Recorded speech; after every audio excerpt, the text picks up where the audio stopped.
At so ayan, hi guys! Welcome back sa channel natin at ito na nga po si Slam Dunk Inter High episode 2 natin. At ayun, huwag na natin patagalin pa.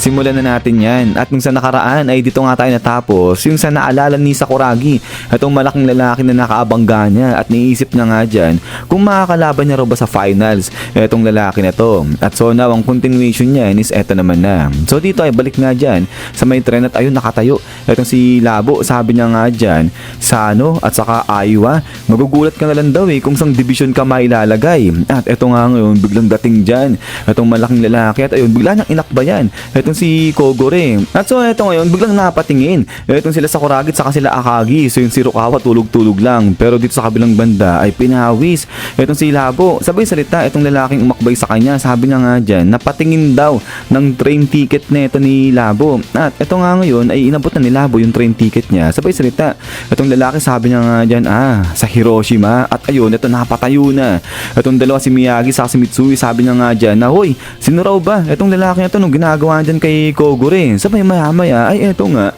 bigla nang sinakal rito itong si Labo. Grabe, hinedlock niya. So yan talaga ang tunay na headlock. Sabay eto nga, sabay salita na itong lalaki. Sabi niya nga dyan na sinasabi raw ni Kogore yung team ng Sano at saka ng Aiwa sa ganyang klaseng tono ng boses niya. Ano raw ba sa tingin nito ni Labo, madaling matalo ang Toyotama. At so eto ngayon, biglang tayuan na itong Team Shoko natin. Pero yun sa kabilang banda, nagsisidatingan na rin pati yung mga kakampi ng lalaki na nga na to. At ayun, sila Manong ay nagpanik na, sabi nga nila, ano nangyayari? Nagkakagulo na. At salita na itong lalaki dito, sabi na nga dyan kay Kogore, taga Shoko ka, diba? Pero grabe, talagang hinedlock niya dyan, sinasakal niya itong si Labo. Sabay maya-maya, eto nga, tingin na itong si Akagi, sabi niya nga dyan, Toyotama team. At eto ngayon, maya-maya, biglang takbo na itong si Manong. Ito yung coach ng Toyotama, sabi niya nga dyan, naro ba ginagawa nito ni Kishimoto? Tumigil siya. At after nga niya, ito nga ngayon, nagsorry na dito yung coach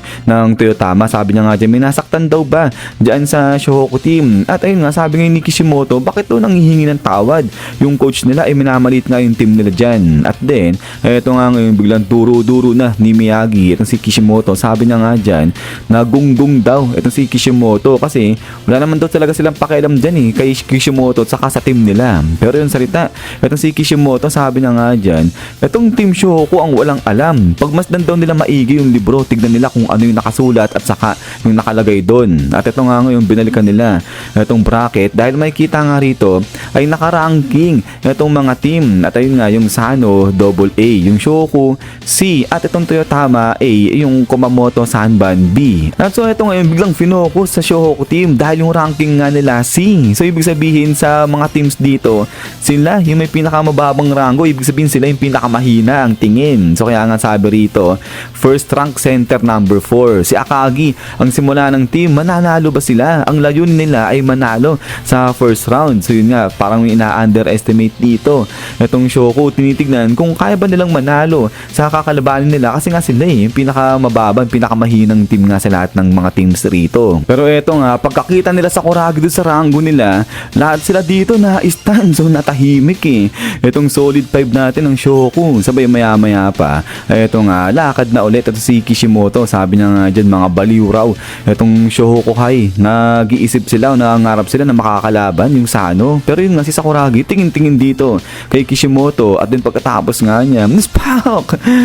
Dito bigla ng tenisod itong si Kishimoto at eto nga ngayon, lakpak dyan, nadapa itong si Kishimoto at ayun nga, nagulat yung mga kasama na ito, yung mga team na ito ni Kishimoto. Sabay maya-maya, ito nga, baling na ito si Kishimoto dahil dito kay Sakuragi, talagang nagalit siya. At ito nga ngayon, spak!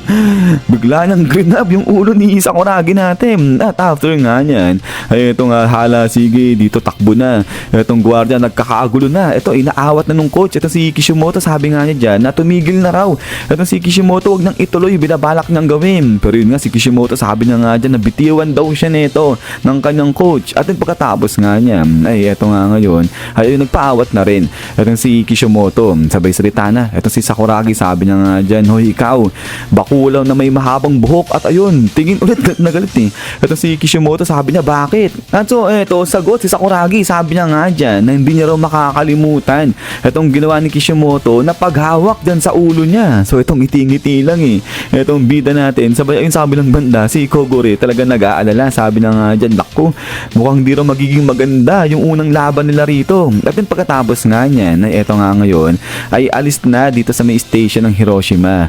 Etong team ng Shoko natin, pupunta na sila nga sa gymnasium kung saan gaganapin yung nationals, yung Inter-High. At eto nga ngayon, sabi rito, Summer Hiroshima. At eto nga, nagtipon-tipon na, nag-gather na yung mga teams na kalahok din sa may Inter-High. So marami-rami nga rin. At eto nga ngayon, pinakita na etong division at saka ngayon kung sang bracket yung mga team. So grabe, sobrang dami ng mga teams na kalahok rito sa may Inter-High. At then pagkatapos nga niyan, eto nga ngayon ay sa may labas na, tinitignan na nila Hanamichi, nito nila Akagi, yung mga teams yun nga, yung mga brackets, yung mga division, ganyan. Sabay maya-maya ay may nagsalta dito. Sabi nga dyan na nakakaawa raw, nakakalungkot yung kalagayan ng Shoku. At eto nga ngayon, biglang napalingon na itong si Akagi dun sa may nagsalita. At eto nga ngayon, labasan na dyan etong team ng kainan naman ngayon. So ito ay ngingiti-ngiti lang itong si Maki, sabay sabi na nga dyan na hindi maganda kung saan napunta yung Shoku kasi kasama nila sa division nila yung Sano at saka yung Aiwa. At eto nga ngayon, si Nobunaga, tawa-tawa siya rito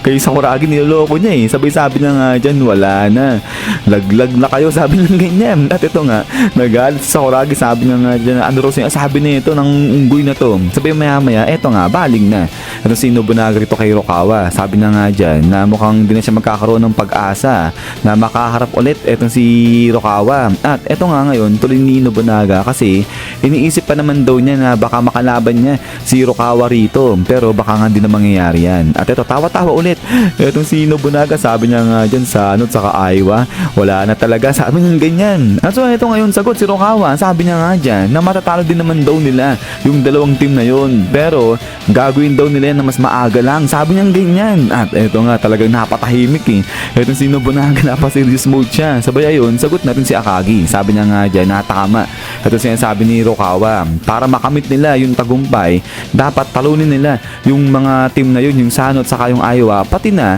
yung ibang mga natitirang teams pa. At so eto ngayon, sabi ngayon ni Akagi dyan kay Maki na magkita raw sila sa finals, pero yun, sabi nga ni Maki, ibig sabihin ay ligtas na sila. Ba't din maya-maya, ayun nga, biglang tawa-tawa rito etong si Nobunaga, talagang di tumigil eh. So kaya ito, bigla siyang hinedbat dyan ni Sakuragi. Sabay eto nga, biglang ginanahan etong team Shoko natin. Sabi nga nila rito na this time hindi na sila matatalo. At eto nga, sabi ni Sakuragi, maghanda na raw yung team kainan. Sabay maya-maya, eto nga, ngiti-ngiti lang etong si Maki, pero ayun, biglang dating nga rito ulit etong team ng Toyotama. Sabay sabi niya nga dyan sa team ng Shoku, mga baliw raw ba itong Shoku team na to, hinahamon nila ay ang team ng kainan. At so ito ngayon, sabi ng Sakuragi, aba, sila na naman. At yun nga, sabi ngayon ni Sakuragi na sige, pabayaan na yan, umalis na raw sila. At ayun nga, baling na itong si Kishimoto dyan kay Maki, sabi niya nga dyan na mukhang magkakaroon din ng problema itong team ng kainan sa pre-qualifying round kasi nga dahil daw dito sa team ng Shoku. At eto nga ngayon, biglang sabi ni Kishimoto kay Maki,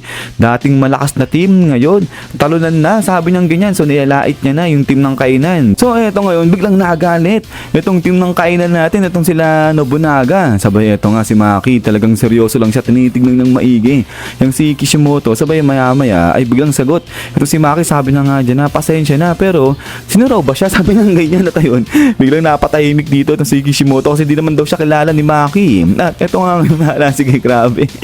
So dito, talagang tinawayan ng gusto nito ni Sakuragi sa kanga ni Nobunaga ay yung si Kishimoto. Sabi nga dito ni Sakuragi, magaling charcoal head, sabi niyang ganyan. At eto nga, sabi dito ni Nobunaga, kasi sobrang yabang eh, masyado para siyang bata, para nga lait-laitin na yung si Maki. So grabe, mangyak-yak dito eh etong dalawa sa katatawa. But maya-maya pa, ay eto nga ngayon, dinidilaan na ni Sakuragi at si Kishimoto. Sabi na nga dyan, halimaw ay bakulaw na mahabang buhok. Pero ito, bilang step forward na ito mga kampi ni Kishimoto, sabay sabi nga nila dyan, ano, gusto nyo ba ng away? Gusto nyo mamatay na? Sabi niyang ganyan, suntukan na lang daw, sabi nilang ganyan. So grabe, naggamon na ng suntukan itong Toyotama. At eto nga ngayon, sagot na etong sila Sakuragi, sabi nga niya dyan, oh, kaya nyo ba kami? Sabi nilang ganyan. So grabe, ayun na, nagkakaangas na, nagkakainitan na etong team ng Toyotama at saka nga eto ng Shoku. At din ay pagkatapos nga niyan, Nissan. So hanggang dito lang etong si episode 2 natin. So grabe, simula pa lang magsusuntukan na